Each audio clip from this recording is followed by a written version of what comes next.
ഇന്ന് തന്നെ പുറത്തിറങ്ങാൻ കഴിയും, ഇന്ന് തന്നെ പെട്ടെന്ന് തന്നെ പുറത്തിറങ്ങാൻ കഴിയും. എപ്പോൾ പുറത്തിറങ്ങാൻ കഴിയും? ഈ റിലീസിംഗ് ഓർഡർ അവിടെ എത്തിക്കണം.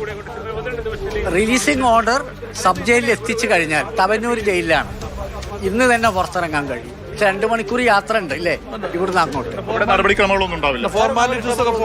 ഓർഡർ ടൈപ്പ് ചെയ്ത് കിട്ടണം, അങ്ങോട്ട് കൊണ്ടുപോകണം. പ്രധാനമായി ജാമ്യം ലഭിച്ചതിന്റെ പ്രധാനപ്പെട്ട ലോ പോയിന്റ് എന്ത് പരിഗണിച്ചായിരിക്കും ജാമ്യം നൽകിയിട്ടുണ്ടാവും? അത് ഓർഡർ മുഴുവൻ നമുക്ക് വായിക്കാതെ പറയാൻ പറ്റില്ല.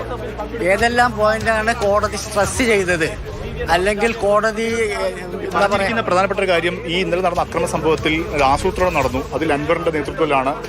അത് അന്വേഷിക്കാൻ വേണ്ടി കസ്റ്റഡി വേണം, അൻവറിന്റെ കസ്റ്റഡി വേണം. അതുകൊണ്ട് തന്നെ ജാമ്യം നൽകാൻ കഴിയില്ല എന്നൊരു വാക്ക്. അതെ, അവിടെ പ്രശ്നം ജാമ്യം അനുവദിക്കുന്നതിന് മുമ്പ് തന്നെ ആദ്യത്തെ ഓർഡർ കസ്റ്റഡി ഓർഡർ തള്ളിക്കളഞ്ഞിരിക്കുന്നു എന്നാ. കസ്റ്റഡി കിട്ടണമെന്നുള്ള പ്രോസിക്യൂഷന്റെ അപേക്ഷയാണ് ആദ്യം തള്ളിയത്. പിന്നീട് രണ്ടാമത്തെ ഇതിലാണ് പറഞ്ഞത് നിരുപാധികം ജാമ്യം അനുവദിച്ചിരിക്കുന്നു എന്ന്. കോടതിയുടെ ബോധ്യപ്പെടലിലൂടെയാണല്ലോ ഇത്. കോടതിക്ക് ബോധ്യപ്പെട്ടിട്ടുണ്ടോ പ്രോസിക്യൂഷന്റെ പരാജയം എന്ന് പറയാം?